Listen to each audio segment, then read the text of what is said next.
அனைவருக்கும் வணக்கம். இது ஒரு அவசர வீடியோ, அவசரமா பதிவு பண்ண வேண்டிய சூழ்நிலையும் இருக்கு. காரணம் என்னன்னா, ஆன்லைன் மோசடி மூலமா மொத்தம் 680 கோடி ரூபாய்க்கு மேல உள்ள ஆன்லைன் மோசடி பணத்தை சில குறிப்பிட்ட வங்கி கணக்குகள் மூலமா, தமிழ்நாடு மட்டும் இல்லாம இந்தியா முழுக்க உள்ள வங்கி கணக்குகள் மூலமா இந்த பணத்தை டிரான்ஸ்ஃபர் செய்து ஆன்லைன் மோசடிக்காரர்கள் தங்களுடைய வங்கி கணக்குக்கு எடுத்து அதிலிருந்து பணத்தை பரிமாற்றம் செய்யப்பட்டிருக்கிறது. சிறப்பு புலனாய்வு காவல்துறை அவங்களுக்கு தெரிய வருது. இது மூலமா தொடர்ந்து விசாரணை நடைபெற்று தமிழ்நாட்டிலிருந்து மொத்தமா ஒரு 700 பேருக்கு மேல இப்போ அரெஸ்ட் பண்ணிருக்காங்க. அது மட்டும் இல்லாம இந்தியா முழுக்க 2000 பேருக்கு மேல இந்த கைது நடவடிக்கை தொடர்ந்து நடந்துகிட்டு இருக்கு. ஏற்கனவே இது சம்பந்தமா ஒரு ஆன்லைன் மோசடி நடந்திருக்கு அப்படின்னா அது எடுத்த உடனே கைது நடவடிக்கை எந்த காவல்துறையும் செய்ததில்லை. ஆனா இது ஒரு மிகப்பெரிய தொகை கைமாறி இருக்கிறதால இந்த கைது நடவடிக்கை கட்டாயமா செய்யப்பட வேண்டிய சூழ்நிலை இருக்கு. மக்கள் அது தெரியாம என்னோட பையன் இன்னோசென்ட், என்னோட தம்பி இன்னோசென்ட், என்னோட அண்ணன் இன்னோசென்ட், படிக்காதவங்க இன்னோசென்ட்ன்றது எல்லாமே உண்மைதான். இது காவல்துறைக்கு தெரிஞ்ச ஒரு விஷயம் தான். ஆனா ஆதாரப்பூர்வமா நீங்க இந்த மணி மியூல்ல ஈடுபட்ட நபர்கள்னே நம்ம குறிப்பிட்டு சொல்லலாம். ஏன்னா அவங்க இன்னோசென்ட்டா இருந்தா கூட இந்த ஆன்லைன் மோசடிக்கு அவங்களும் ஒரு வகையான கூட்டாளிகளா இருந்திருக்காங்க அப்படின்றது தான் ஆதாரப்பூர்வமா நமக்கு கிடைக்கிற தகவல். இதைத்தான் காவல்துறையுடைய புலனாய்வுல இவங்களும் ஒன் ஆஃப் தி அக்யூஸ்டா தான் இருக்காங்க. இவங்க இன்னோசென்ட் தான், ஆனா இவங்க ஒன் ஆஃப் தி அக்யூஸ்ட். மெயினா இவங்களுடைய அக்கவுண்ட் ரெண்டலுக்கு விடுறதா இது அந்த வேர்டை பயன்படுத்துறாங்க. அதாவது அக்கவுண்ட் ரெண்டலுக்கு விடுறது அப்படின்னா என்னன்னா, இப்போ நீங்க ஆன்லைன்ல சில வீடியோஸ் பாக்குறீங்க, இல்ல இந்த லிங்கை கிளிக் பண்ணுங்கன்னு சொல்றாங்க. அந்த லிங்கை கிளிக் பண்றது மூலமா உங்க அக்கவுண்ட்ல இருந்து பணம் போயிடுச்சுன்னா நீங்க பாதிக்கப்பட்டிருக்கீங்க, நீங்க புகார் அளிக்கலாம். அந்த புகாரின் பேர்ல காவல்துறை நடவடிக்கை எடுக்கலாம். ஆனா இதுல முழுக்க ஆன்லைன் மோசடிக்காரர்கள் என்ன செய்யறாங்கன்னா, உங்க கூட தொடர்ந்து சாட்டிங்ல இருந்து உங்களுக்கு இதுக்கு முன்னாடி ஒரு விளையாட்டு மூலமா ஒரு 500, 1000, வெறும் 6 ரூபாய் வந்த அக்கவுண்ட் எல்லாம் ஃப்ரீஸ் பண்ணிருக்காங்க.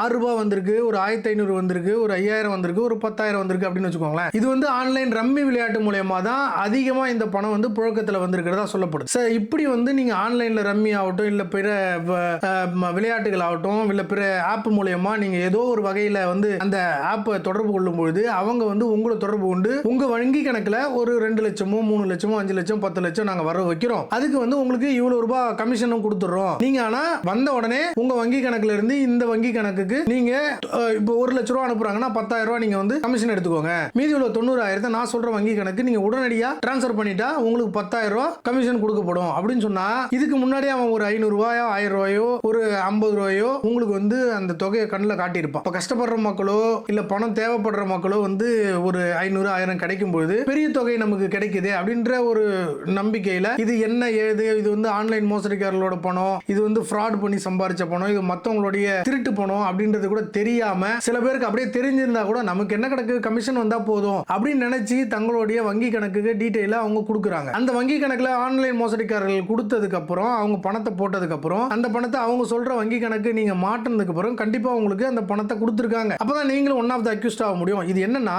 ஏற்கனவே இந்திய அரசு இதெல்லாம் கட்டுப்படுத்துறதுக்காக 1909 அந்த நம்பருக்கு நீங்க ஆன்லைன் மோசடி ஒன்று நடந்தது, உங்க வங்கி கணக்குல இருந்து தவறுதலா பரிமாற்றம் நடந்தாலோ இல்ல உங்க வங்கி கணக்குல இருந்து உங்க வங்கி ஏடிஎம் இந்த மாதிரி ஃப்ராட் ஏதோ ஒன்று நடந்துருச்சு அப்படின்னா நீங்க இமிடியேட்டா அந்த நம்பருக்கு போன் பண்ணா 24 மணி நேரத்துக்குள்ள நீங்க போன் பண்ணியாச்சுன்னா அந்த குறிப்பிட்ட வங்கி கணக்குல இருந்து நீங்க யாருக்கு தவறுதலா அமிச்சிங்களோ இல்ல உங்க வங்கி கணக்குல இருந்து யாரு திருநாங்களோ அந்த வங்கி கணக்கை ட்ரேஸ் பண்ணி அவங்களுக்கு இருந்து ரெக்கவரி பண்ணி அவங்க அக்கௌண்ட்டை ஹோல்டு பண்ணி அவங்களை அரெஸ்ட் பண்றது ஃபர்தர் ப்ரொசீடிங்ஸ் ப்ராப்பரா ரொம்ப ஸ்ட்ராங்கா நடந்துட்டு இருந்து. ஆனா அதுல இருந்து தப்பிக்கிறதுக்காகவும் பெரிய தொகை பணத்தை பரிமாற்றம் பண்றதுக்காகவும் இந்த மாதிரி உள்ள இன்னோசென்ட் கிராமத்தில் உள்ள மக்கள், ரொம்ப படிப்பறிவு இல்லாத இல்லைன்னா படிப்பறிவு இருந்தாலும் இந்த ஆர்வக்கோளாறு மக்களை தங்களுடைய வசப்படுத்தி அவங்களுக்கு பணத்தாசையை கொடுத்து விளையாட்டு மூலமா வர பணம் இல்ல அது மூலமா ஏதோ ஒரு வகையில் அவங்களுக்கு பணம் வர்றதா சொல்லி இந்த பணத்தை அவங்க வங்கி கணக்கு மூலமா டிரான்சாக்சன் பண்ணி எடுக்கிறாங்க. இப்ப இந்த குறிப்பிட்ட 24 மணி நேரம் சொன்ன இல்லையா, அந்த 24 மணி நேரத்துக்குள்ள காவல்துறைக்கு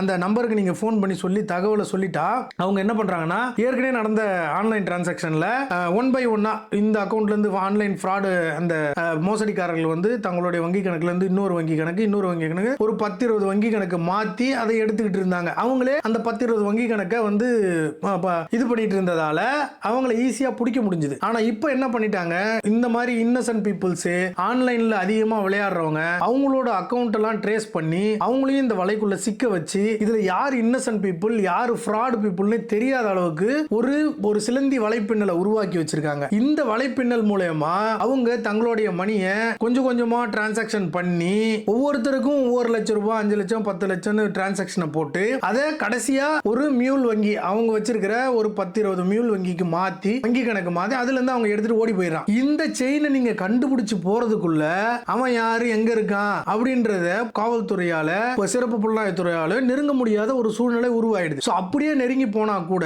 அந்த அக்கௌண்ட்டையும் இந்த மாதிரி ஒரு இன்னசென்ட் பீப்புளோட ஃபேக் அக்கௌண்ட் தான் அவங்க பயன்படுத்தி அந்த பணத்தை எடுத்திருக்கிறதாகவும் தகவல் வருது. அப்படிப்பட்ட சூழ்நிலையில நீங்க உங்க கூட உள்ள சாட்டு நீங்க வங்கி பரிவர்த்தனைகள் இது எல்லாமே ஆன்லைன் மோசடிக்காரர்களுக்கும் உங்களுக்கும் உள்ள தொடர்பை நிரூபிக்குது. அப்படிப்பட்ட சூழ்நிலையில உங்களை எப்படி நீங்க இன்னசென்ட்னு போலீஸ்க்கு தெரியும். ஆனா ஆதாரம் உங்களுக்கு அகைன்ஸ்டா இருக்கும்போது உங்களை ரிலீஸ் பண்ண முடியாத சூழ்நிலை இருக்கு. ஆகவே நீங்க இனிமே செய்ய வேண்டிய ஒரே ஒரு இது போஸ் இந்த மாதிரி ஒரு டிரான்சாக்ஷன் நடந்துட்டா அது தெரிஞ்சு நடந்தாலோ தெரியாம நடந்தாலோ உடனடியாக காவல்துறைக்கு ஒரு மனு ஒன்று நீங்க எழுத்துப்பூர்வமா கண்டிப்பா ஒரு மெயில் அனுப்பிச்சிடணும். வங்கி கணக்கை வாடகைக்கு விடாதவங்க அதாவது டிரான்சாக்ஷனை தங்களுக்கு பெறாம வெறுமனே ஆன்லைன் கேமிங் மூலமா ஒரு 500 1000 6 ரூபாய் 10 ரூபாய் 1 ரூபாய் வந்தா கூட அவங்களுடைய கணக்குகளுக்கும் காவல்துறை மெயில் அனுப்பிச்சு விசாரணைக்கு அழைச்சிருக்காங்க. அவங்களும் தங்களை அரெஸ்ட் பண்ணிடுவாங்களோ அப்படின்ற பயத்துல ஏபி மூவ் பண்றது அந்த மாதிரி விஷயங்கள்ல அவங்க ஈடுபட பயப்படுறாங்க. அவங்க ஃபேமிலி பயந்து இருக்கு.